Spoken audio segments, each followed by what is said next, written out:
So I already talked about what I would have changed with Hashira Training if I were in charge, but let's talk about what I wouldn't change and where I think Ufotable really excelled. Spoiler alert, it's most of it.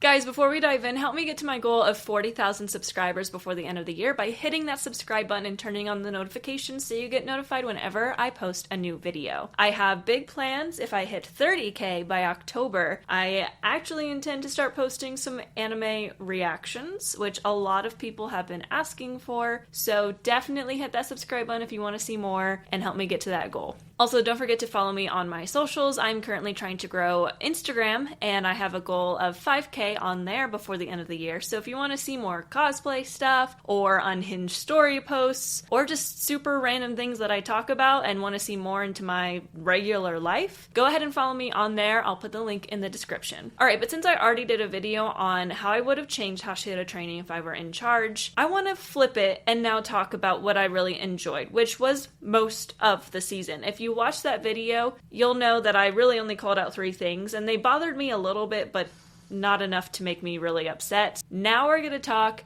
just an overall opinion on how much I liked it, which was a lot. But overall, I think Ufotable did an absolutely excellent job on the season. Personally, I think it's probably a pretty daunting task to have to make a season be just like 50% anime original content, but not make it filler where it just doesn't progress the story at all, which I'm going to talk about in a little bit. And they absolutely killed it.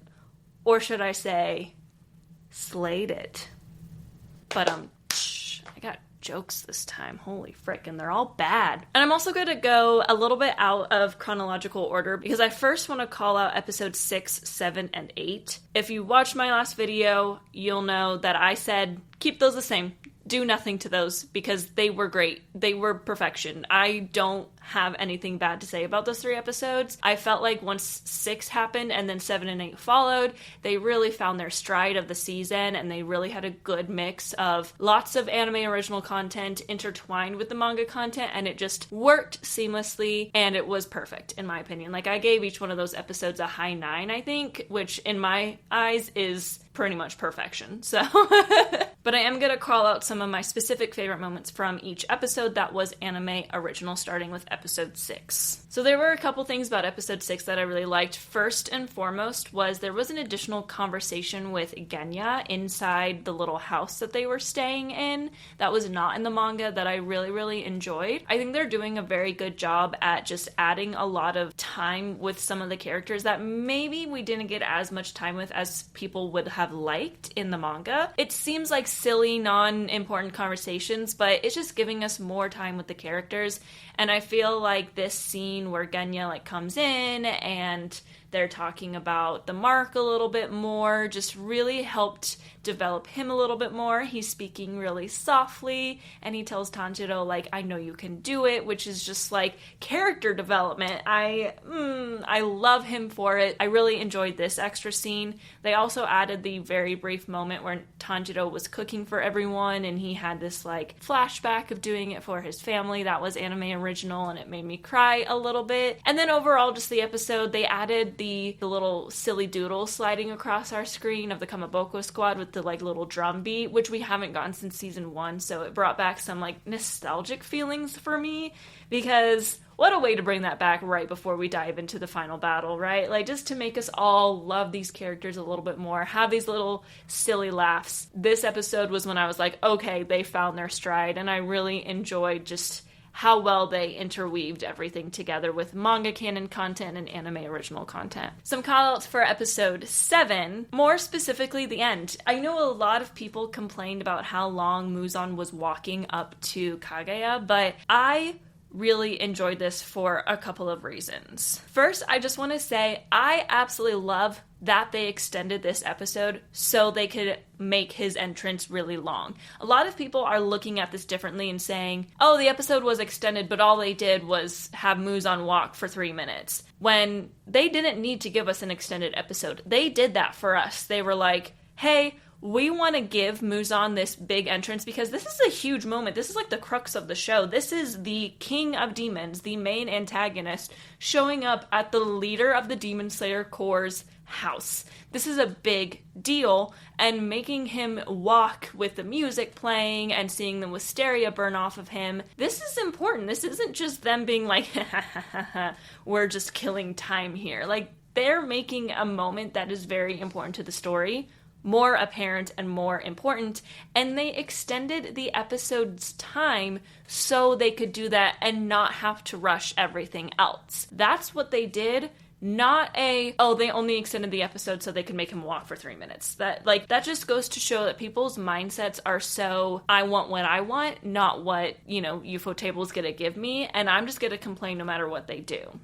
Truly, we live in a world where, like, the Western fandom is all about what they want, and when they don't get their way, they complain about it, when it has nothing to do with us. Yes, we are the fans that they are catering to, however, they're not really catering to us as Western fans. I've talked about this before in the channel. The show is very, very heavily rooted in Japanese mythology and history. There's a lot of nuances within the show that go right over our heads because it's specific to the Japanese language, and we just don't get it because there's no way to translate that. That just goes to show they're not catering to us as a Western audience. We can complain all we want, we can ask for things all we want, and they're not going to do anything about that because, frankly, they shouldn't really care about us. Like, they do. And the fact that they do, and they give us world tours, that's enough for me. Like, they acknowledge that there are fans all over the world that enjoy the show. That doesn't mean that they're going to start to listen to the fans' laundry list of things that they want to do and give it to us. So, long tangent about the fact that people were complaining about Muzan walking in. I thought that was very intentional. I thought that was a very good thing for them to do because it just set up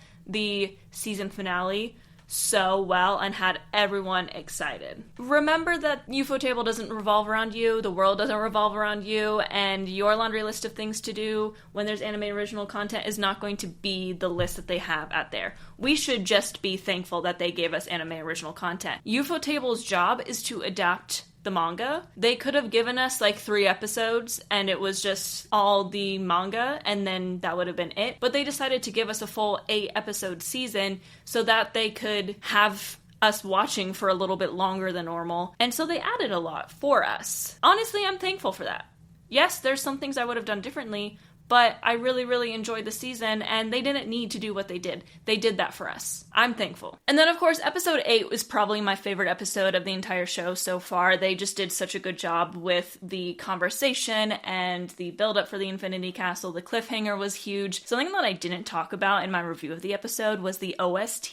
I'm so glad that the OST for, like, those end credits has really been circulating on Instagram and TikTok and been really, really popular, and everyone's been talking about it because this show has always had amazing OST. I feel like this was the first time it finally got the recognition that it deserved. Oh my goodness. I keep thinking about the fact that we're gonna have movie level soundtrack for the rest of the show probably. And if this is what we get when it's still just a TV series, imagine what we're gonna get when it's movies. And they have a bigger budget because of it. There are certain moments that are to come that I'm half excited for simply because I'm excited to hear the soundtrack.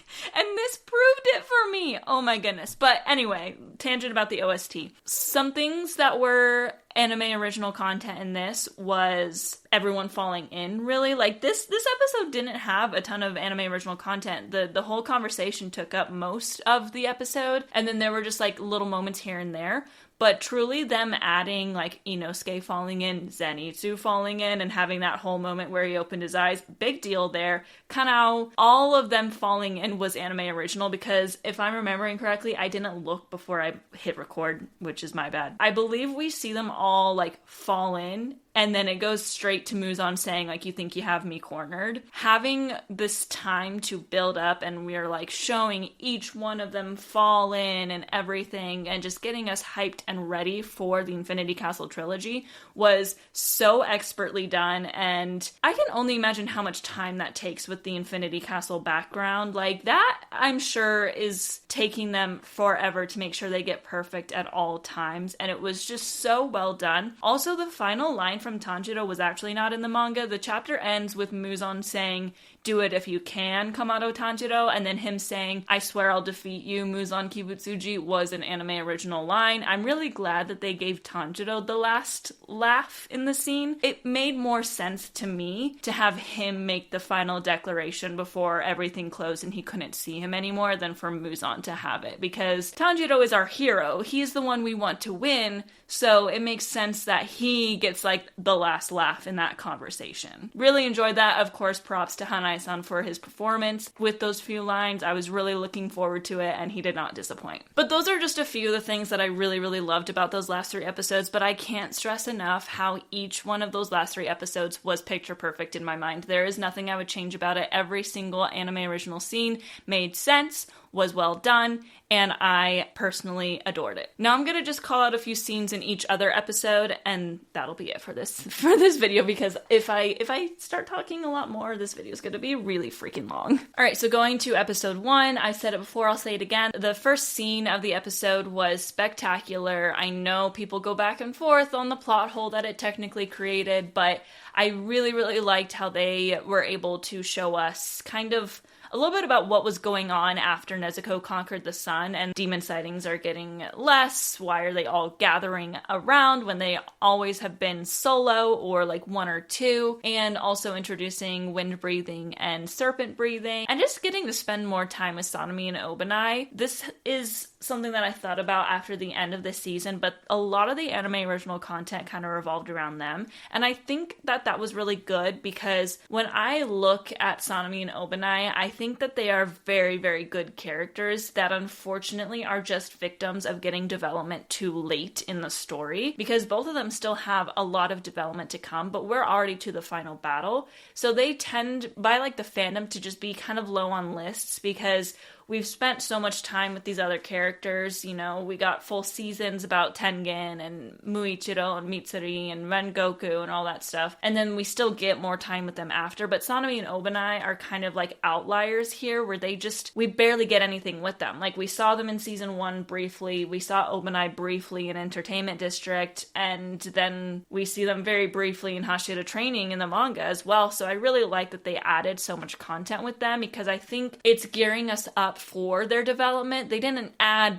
development to them, if that makes sense. They just added interactions with them where we could get to know them a little bit more in different ways. And that'll help when they do get that big development moment in the future of the show, for the audience to be already kind of fans of them, if that makes sense. So I think they were very strategic about adding a lot of content with the two of them. And this first scene, introducing wind breathing and serpent breathing and seeing them work together and just adding a little bit of action to a not heavy action season, was just expertly done by them. And then the Easter egg of the Infinity Castle at the end was enough to have all the manga readers in the theater when that first episode came out in theaters back earlier this year going,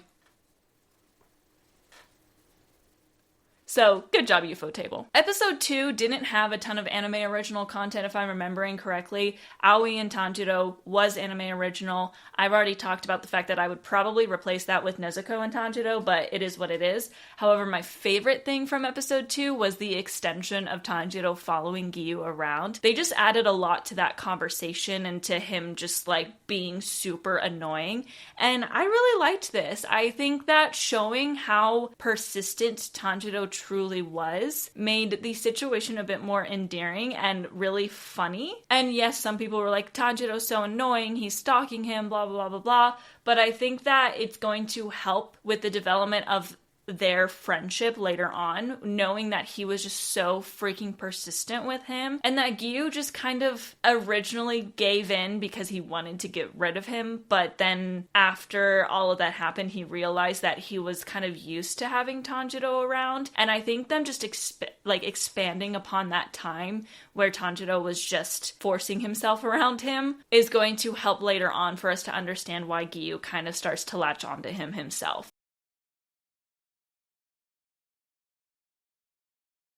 I really enjoyed just hearing him go, Giyu-san, Giyu-san, Senka! Like, the whole, he's just so silly, he's so funny, and it made it a really fun episode of different emotions. You know, we're laughing, we're crying, we're laughing again, and they did a really good job with it. In episode 3, of course, episode 3 and 4 were the episodes where it was like 98% anime original content, so there was plenty to choose from. But in episode 3, if I could call out a specific moment that I really enjoyed that they added, it was definitely Tengen sparring with Tanjiro. I really enjoyed that they added a little bit of that to his training, because my perspective of Tengen's training when I read the manga, considering it was literally a hello, a picture of him running, and a goodbye, I was like, okay, Tengen's training is all about stamina and running. So it was nice to see that he was also kind of still training them with the combat skills, and also how proud Tengen was of Tanjiro in this moment, because Tanjiro was able to hold his own against Tengen. It kind of showed how much Tanjiro has learned, but also that he's still not quite to the level of Hashira at this present moment, because he couldn't defeat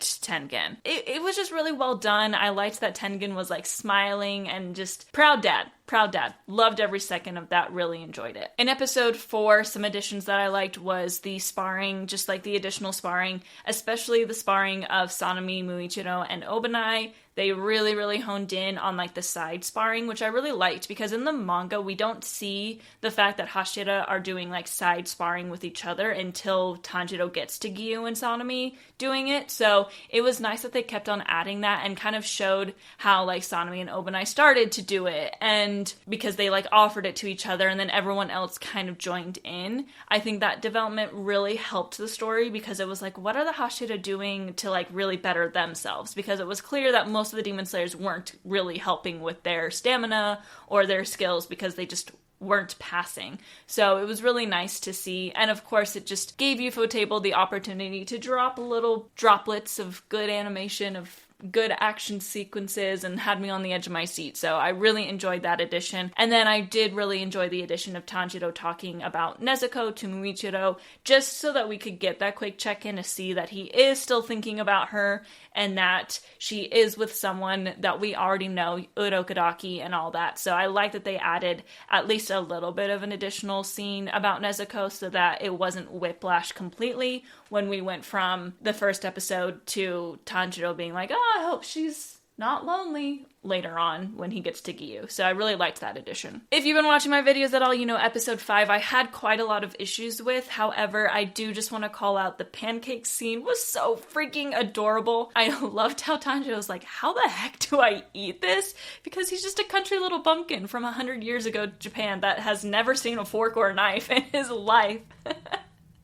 And he's like, how am I supposed to eat this with chopsticks? And it was just so cute. And then I also liked Obanai's training a lot. They did add that scene where Tanjiro was like envisioning he was in the forest and that all of the slayers were actually trees that he was just avoiding, and I really liked that scene as well. So overall, like, again, I just want to say they really handled the season super, super well, given the fact that this season was so much anime original content and I really only had 3 glaring issues about it, is saying a lot. I think when it comes to anime original content and the idea of like filler, things can get very, very iffy very, very quickly. They can start to add a lot of content that just doesn't make sense, that doesn't progress the story, and I think that everything they added did progress the story forward. It's important to also note that this still wasn't necessarily filler, because filler is usually when the anime has caught up to the manga, so they're just writing useless content because they don't know what's going to happen. Ufotable obviously still knows what's going to happen. The manga has been done since 2020. Everything that they did was still intentional. Whether we felt like it was important or not is a moot point, because at the end of the day,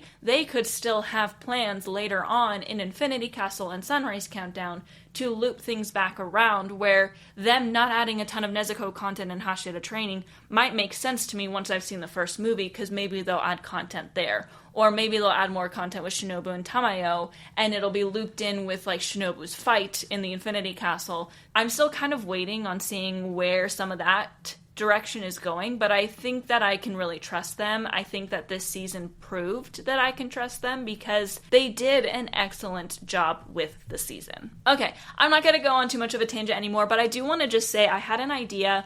I recently got the box set of Demon Slayer, and I actually haven't read anything from the beginning until like halfway through Entertainment District, because I read the manga when I was watching that season as it was airing, and I just couldn't take the cliffhangers anymore. So I haven't read the first season. I haven't read Mugen Train or the first half of Entertainment District in manga form, and I really want to do that. I think it would be interesting. I think there's some things that are in the manga that I don't really know about because I never read it like that. So if you guys want, my idea was I do want to do another watch through because there's a few videos that I want to kind of really take some deep dives into the way characters speak with Keigo and non-Keigo and all that kind of stuff. So would you be interested in me reading through the manga and watching the anime at the same time and just going all the way back to the beginning and deep diving and comparing manga to anime from the very beginning? I have a lot of ideas to do during this off season, so if you want me to do that, let me know in the comments below. But that is it for today's video. Thank you so much for watching. If you enjoyed this video, don't forget to hit that like button and subscribe to the channel so you can see all of my videos, and also turn on those notifications so you get notified whenever I make new videos. As a reminder, I'm trying to hit a goal of 40k subscribers by the end of the year, and you can help out with that by hitting the subscribe button. You can also follow me on my socials. I am at Looking Nerdy on Instagram, X, and TikTok. Instagram's the one I'm trying to grow. I'm also trying to grow a little bit on X. However, I do just put a disclaimer, my X is very unhinged, and I also definitely post manga spoilers on there. I've curated it in a way where everyone that I follow and everyone that follows me knows that I do that, so discretion is advised. If you don't want to be following someone that posts manga spoilers, I do on X, which is Twitter, by the way, in case you didn't know. But anyway, all of those socials are linked in the description below. But thank you so much for watching today's video. And with that, I'm going to change up my exit a little bit and say matane. Bye, everyone.